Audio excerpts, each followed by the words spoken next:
Hello and welcome to the finale of Metroid Dread. So, before we continue on, I know you might want the pacing just to get things done with. I just want to get a couple things out of the way real quick. It has been probably 4 months or so. 3 months. Okay, actually, it's been that long. The game hasn't been out that long. It is January 3rd that I'm recording this video, and the last episode was recorded, I don't know, a couple months ago. But it's been a very, very long time since I have sat down and played this game. I've been busy, and I knew I should have recorded the final boss fight when I was during that LP. Like, at that time, that day, I should have recorded it, but I didn't. And it just kept getting out of hand, and yeah. Anyways, I'm here now. Time to record it. I just did a practice run on a different file to make sure that I still remembered how to play the game and how to fight the boss. My movement is still going to be rusty because I haven't been playing this game actively lately. I do have another save file that I've been going through just to play it again. But yeah, I just practiced the fight to make sure because it has been just so long since I have played this game. But yeah, without further ado, let's go ahead and wrap this up. So, in here, not much you can do, but power bomb. Okay, I can just mess it up. There we go. So, and of course, we have 100%, and there are different ways to do this boss fight. Before I go through this elevator, there are different methods that you can do to make it go faster. Several of them are on YouTube. I'm going to attempt the speedier way, but I honestly, after just trying it for my third time, I doubt I'll get it. So, regardless, it doesn't really matter because I have a shit ton of missiles, and it really doesn't matter how much I really use at this point, because I won't run out. So, yeah. I'm just gonna do whatever.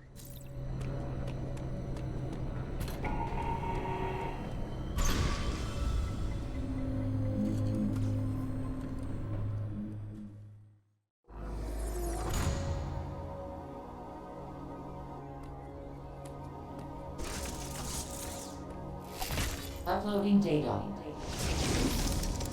It appears your Metroid DNA has caused you to become a Metroid.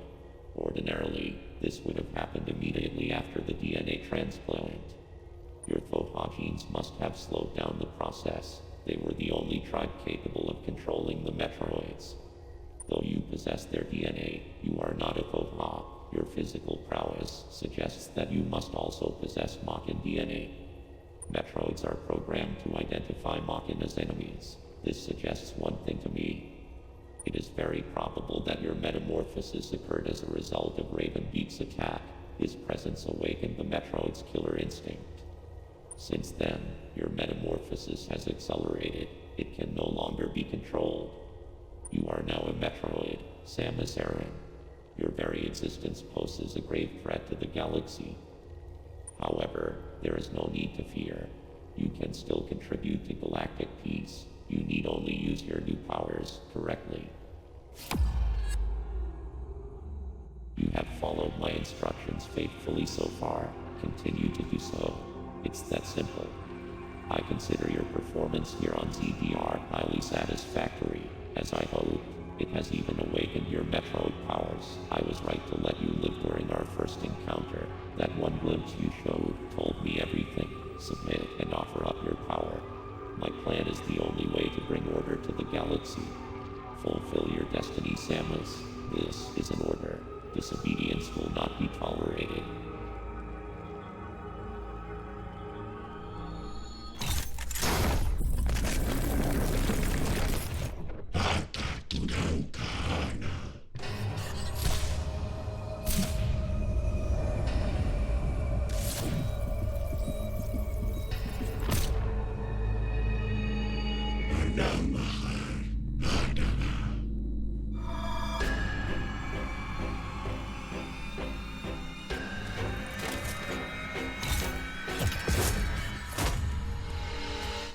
Alright, so this is a 3-phase fight.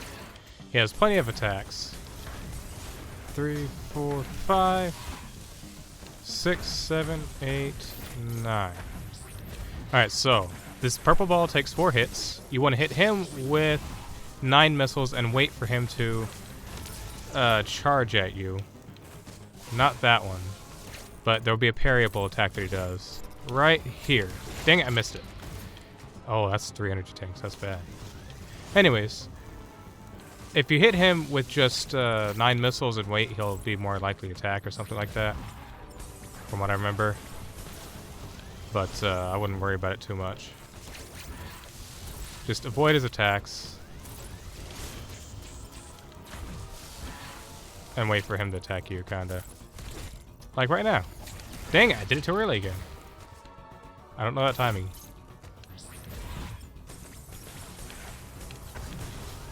Ah. I am messing it up. But it's okay. Okay, so there's this. Dodge this. Parry.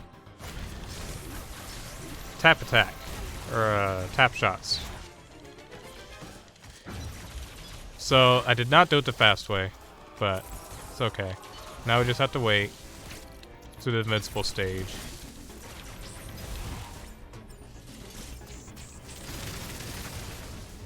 And just dodge that. Don't do what I did there. You gotta tell. Yep, thank you. Dang it, I keep doing that way too early.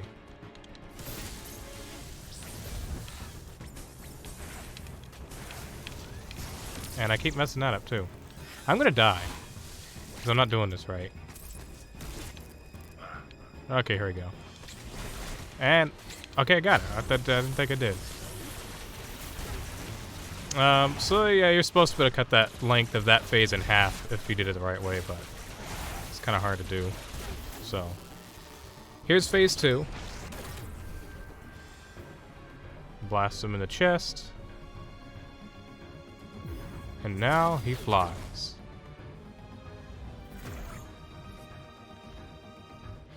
So technically, using the Seeker launcher. Oh wait, hold on. Let's watch this. Yeah, there we go. That works. All right, cool. So technically, Seeker launcher is more wasteful than not.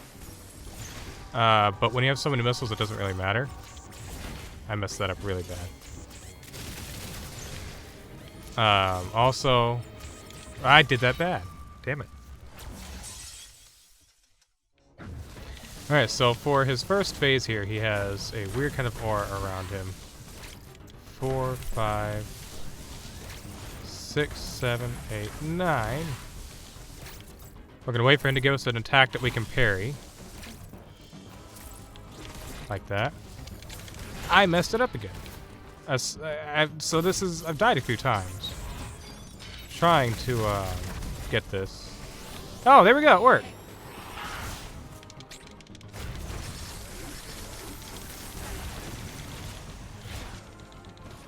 All right, that helps. So, I think, anyways.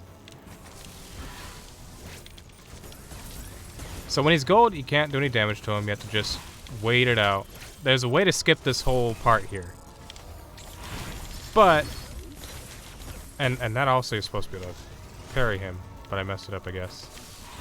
But now you have to wait for him to taunt you. And I kind of messed it up. But there's a method on YouTube I'm sure you could find. There we go. This should do it. Yep. Alright, so on to phase 2.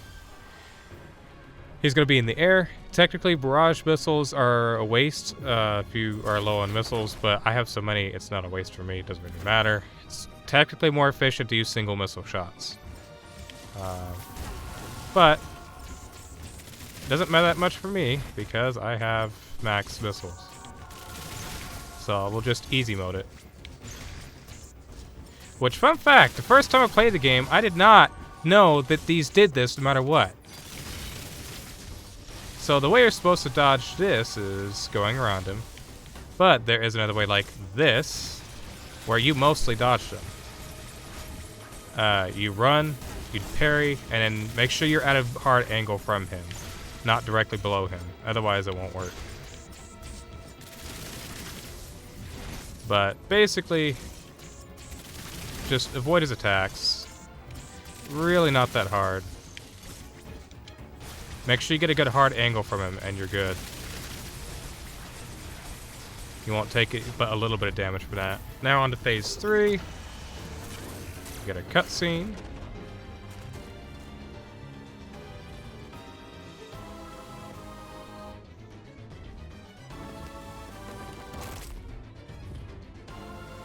And basically the first cycle, and I could have parried that. I messed it up, but I could have parried that. Except it doesn't have the armor. Power bomb. This. Otherwise, you're in for hell.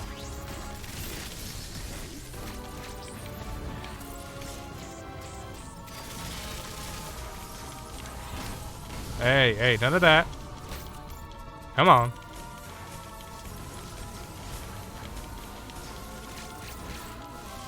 Yeah, that's what I thought. Watch out for this attack. He's gonna do a couple of them.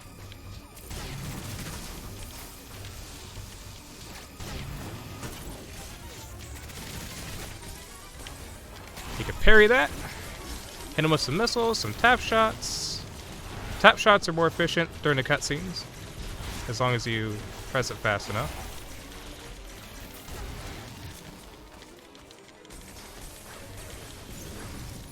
Get your power bombs ready. Get rid of his Ultra Sun and Moon.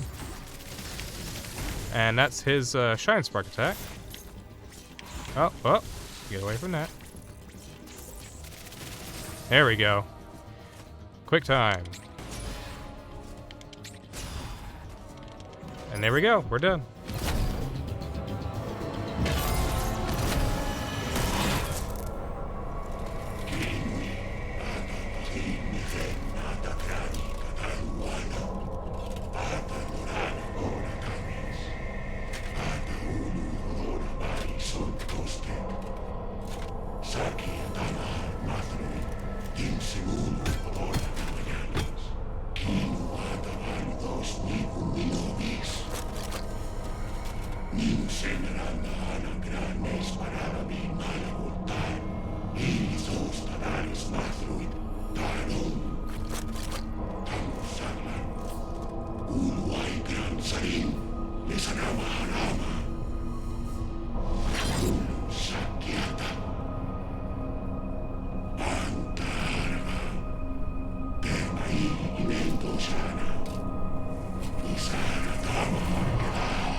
Check out that suit.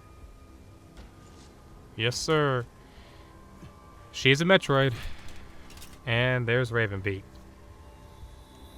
And an ex-parasite. And now Ravenbeak is dead. Now, which ex-parasite is it? Well, none other than our best buddy. The one that absorbed Kraid's dead body. So now, Kradenbeak. Fun fact, a speedrun way to do this. 1, 2, 3. It's quicker to do that than it is to hold it from the beginning. Oddly enough. I don't know why. I found that out, though, from YouTube. It's just a few moments quicker, a few seconds quicker to do it that way than it is to hold it from the very beginning. But yeah. There's the X-Parasite, the grade one. That one's really powerful. I want to make sure we get rid of that. It has Raven Beak as well. Now Raven Beak is dead completely. And time to get the fuck out. Yeah, I missed that, but oh well. So, if you like Super Metroid's Hyper Beam, this puts that to shame. The Hyper Beam here is the most what's the word? Cathartic Hyper Beam you'll ever get. I think that's the right word. It's satisfying. But yeah, you got your typical escape sequence. We annihilate anything we touch. We have a really cool suit. Sadly, only available for this escape sequence. Outside of this, you will not see it anywhere. But yeah, just beam everything. It's a screen wipe. And make your way, you know, to the ship. We'll talk about all the lore stuff that happened in just a few minutes when we get to the credits. But yeah, there's a whole lot here.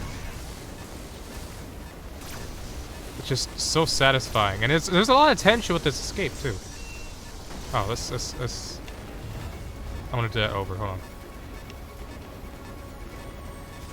It's better to do this. So much more satisfying to do that.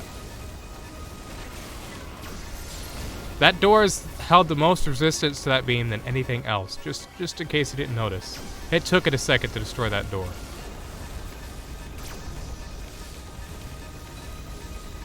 Also, it did take me 3 times to fight that boss. I just want you to know, it wasn't one try.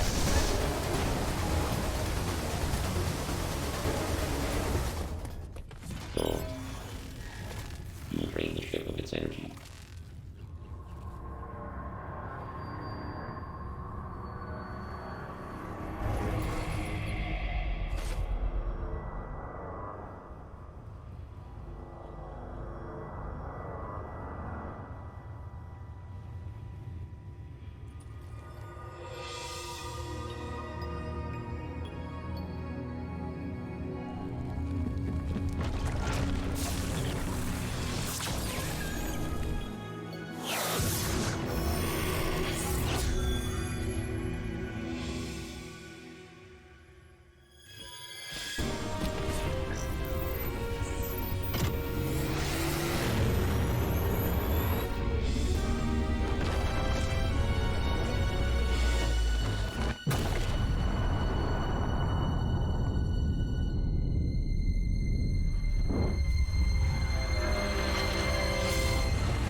Okay, so Metroid Dread. Let's address a few things here. First off, as far as I'm aware, there's no explanation yet as to what happened at the end there, with Quiet Robe allowing himself to be absorbed by Samus. My theory that I believe is that Quiet Robe overpowered the X-Parasites. I guess. What's the word? What's the word?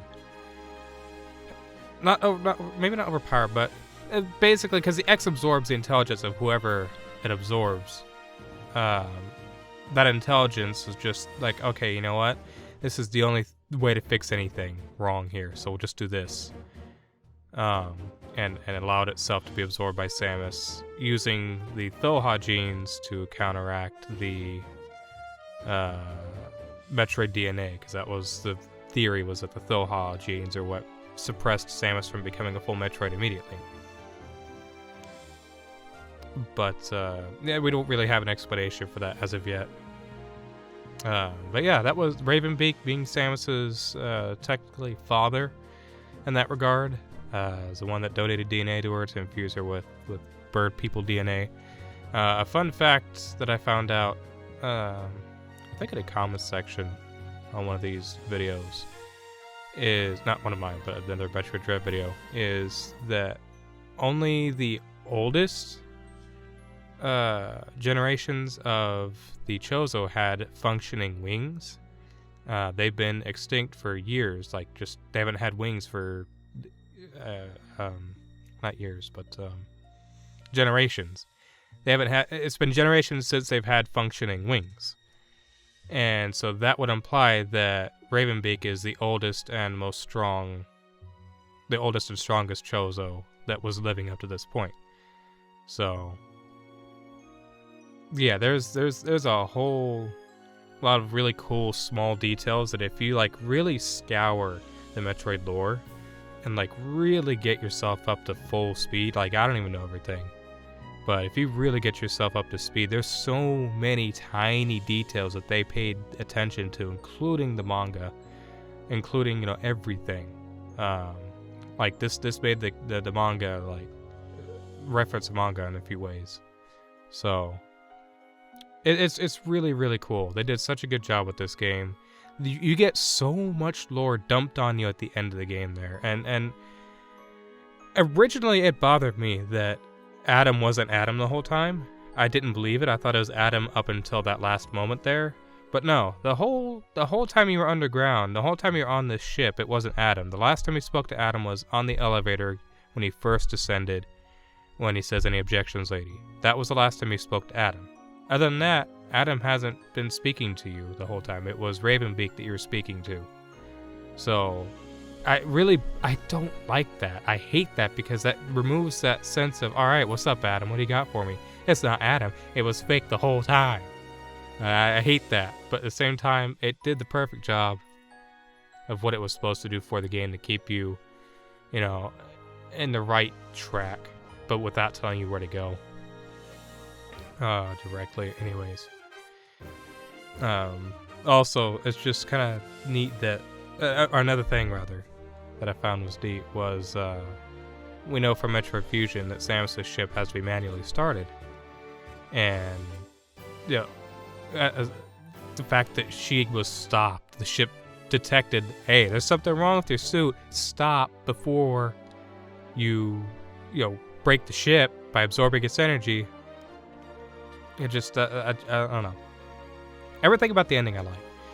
This is not really planned ahead. I wasn't expecting recording this tonight, so that's why I'm kind of all over the place and stuttering, and like my thoughts are not gathered. But I was like, oh, you know what? Tonight's a good night to fix this. Let's record this and get it done. Yeah, that Metroid suit, like when she's 100% Metroid, oh my god, that whole ending sequence is so amazing. It's so good. Absolute pure perfection. I love it so much. But anyways, I got to fill up that whole credit scene pretty well, which is blathering. But I got 100%.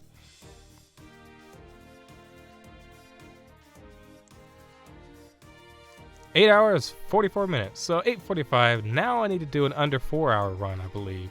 So I think under 4 hours is the best, technically the best ending. So, but I've got a profile that I'm already well on the way there. Save file. But first, let's hit accept. That should take us back to the menu. Hey, look at that. There's Ridley from Metroid Other M. There we go. So 100%. 8 hours. I think it's 44 seconds like that. It's 8:45 by the time we were done. But 100% and done. This is the other file I was talking about. Actually, this is already more than 4 hours, so I gotta do a speed run. And that was my first playthrough. So at this one, I'm already 50%. This one's nowhere near. Anyways, yeah. Thank you so much for watching this playthrough. For those of you that did, I appreciate it. I hope you enjoyed it. And I'll be back sometime, hopefully soon. I'll be covering Metroid Samus Returns. I'll be doing it off of the Citra emulator. And it will be splendid because I have it running in 60 FPS in HD, and it looks spectacular. Thanks again for watching, and we'll see you in the next one.